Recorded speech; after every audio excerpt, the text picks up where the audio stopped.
Hello everyone, my name is Pravesh and welcome back to my channel. In today's video, I'm going to walk you through how I built a CI/CD pipeline with Terraform and GitHub Action and will deploy a Node.js plus Redis request counter application on AWS ECS. So by the end of this video, you'll not only see the application running on the cloud, but also how automation makes everything super smooth from deployment, testing, and even clearing up resources to save up some money. So before we begin, here are the prerequisites for this project. You will be needing an AWS account with access key and secret access created. So in case you don't know how to do that, I have created a blog about it. You simply just go to this link and here you have the requested steps for it. So first you need to create an IAM user, then install AWS CLI. Here you have to attach permissions and generate the access key and configure your terminal with it, and at last we'll install Terraform with these commands. So after doing that, you will be needing a GitHub account for storing and automating the project. You would also be needing Docker and Docker Compose because we would be testing it locally before deploying it to cloud, and of course we need Terraform installed, but in case you don't know, I have provided this step above. So now the project is available on my GitHub repo, so let me show you that. So this is the GitHub repo, which is Nginx Node Redis. So here's what you need to do. You first have to fork this repo into your GitHub account, and you can clone it using git clone command. And this project is originally from Docker sample, but I have customized it by improving the UI in the 𝗬𝗶𝗵𝗀 file. I have added the Terraform code, which is inside the Terra config directory. And at last, I have added a GitHub action workflow in the .github/workflow directory. So let's quickly understand how things work under the hood. So firstly, inside the web, we have server.js file. So inside this, we have a Node.js application that connects to Redis on port 6379. Okay.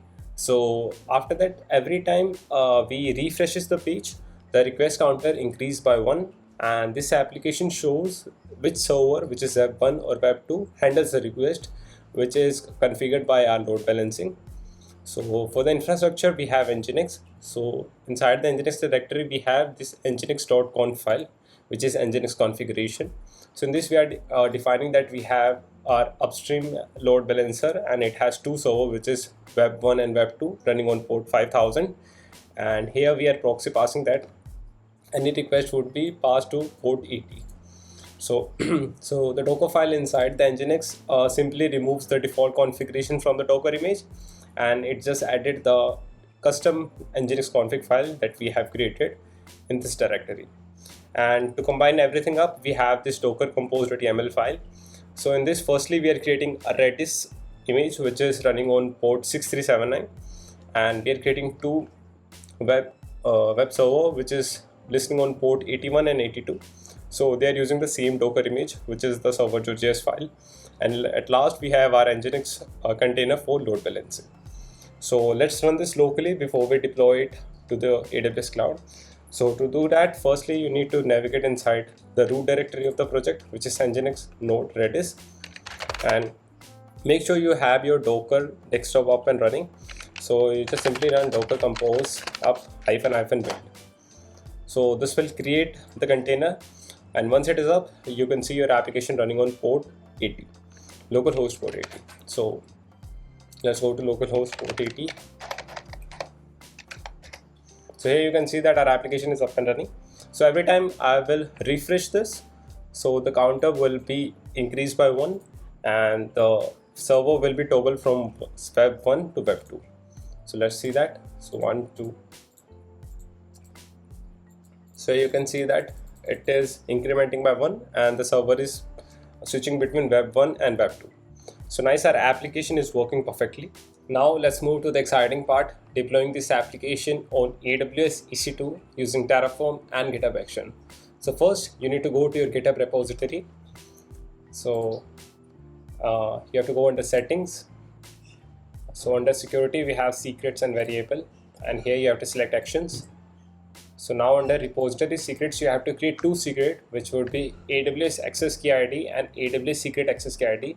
So these are the secrets that are generated while you generate your IAM user and generate their secret key IDs. So you have to paste it here. So after that, let's understand the Terraform code. So inside the Terraconfig directory, we have main.tf file.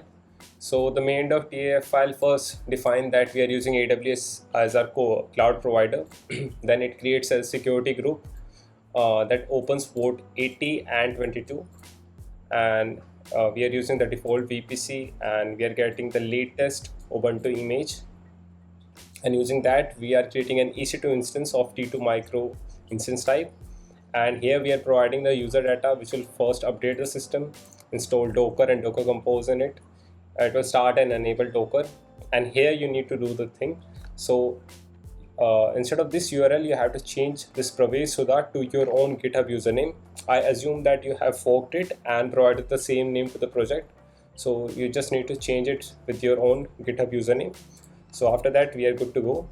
And at last, we are getting inside the directory and use Docker Compose --d build, which is in daemon mode.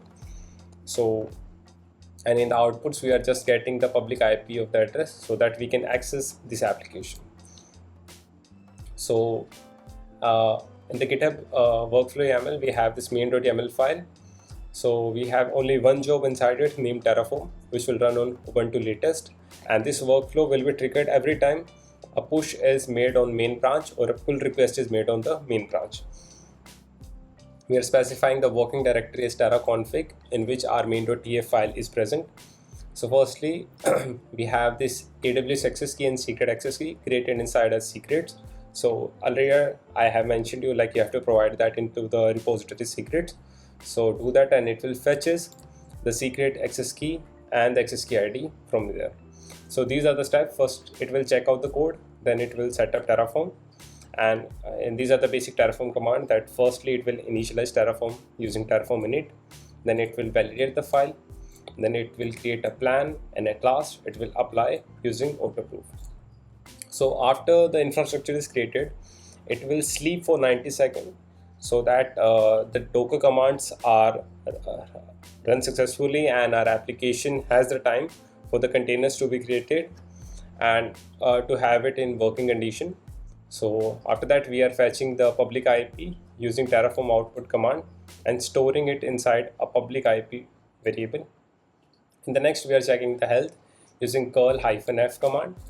And at last, we are keeping this application running for 5 minutes, which is 300 seconds. So in these 300 seconds, we will test this application and see how things work. And after 5 minutes, we will use Terraform destroy auto group to save cost and cut out costing. So this is the GitHub workflow and the Terraform configuration. So to trigger this workflow, I will make some changes in the GitHub repo. So I will just add .git here and using git add. So make sure you are in the root directory and just use git add terraconfig main.tf file. You will first add this file, commit it using URL updated.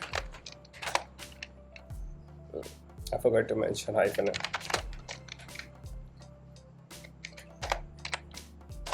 Okay, so at last we'll just run git push origin main. So this has pushed the changes, and in practice it will. Let's go to this repository. Inside action, we have our URL updated here. So it will run this job. So Terraform init has been created successfully. It has given us the plan. Now the Terraform apply command is running.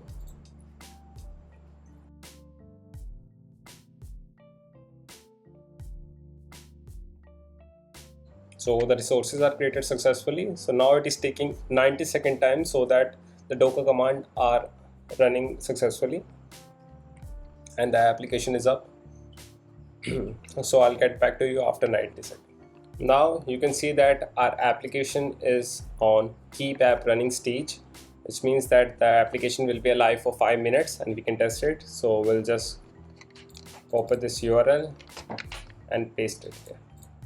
So this is our local host. So let me just paste it and see. So now it is running on our EC2 instance. So every time I refresh it, the web server will be changed to web server 1 and 2 on the load balancing manner, and the total number of visits will increment by 1. So let's see that. So it is working as expectedly.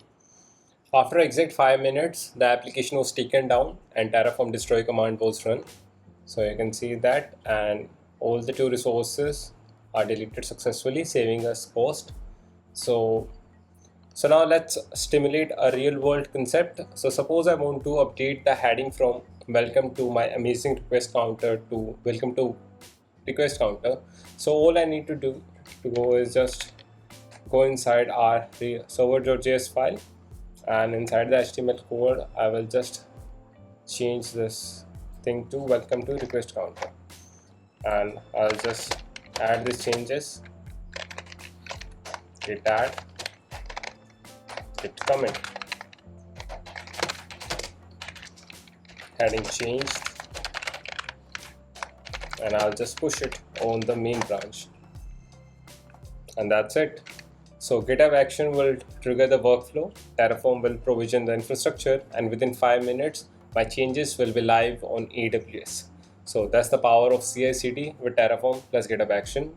So that's it. In this project, we built and tested a Node.js plus Redis app locally with Docker Compose.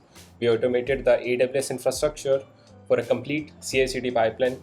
We have integrated GitHub action for a complete 𝗖𝗍 workflow. We showed how simple updates can go live with just a push. So if you found this useful, give it a big thumbs up, share it among your network, and subscribe to my YouTube channel for more DevOps and cloud project. You can follow me on my social, on my website, Twitter, LinkedIn, and YouTube. It will be mentioned inside the description box. And in case you give this project a hands-on, make sure to make a post about it on Twitter and LinkedIn to show your learning in public initiative, and also tag me in this post. I will love to share it among my network also. So thanks for watching, and I'll see you in next one. Till then, ciao.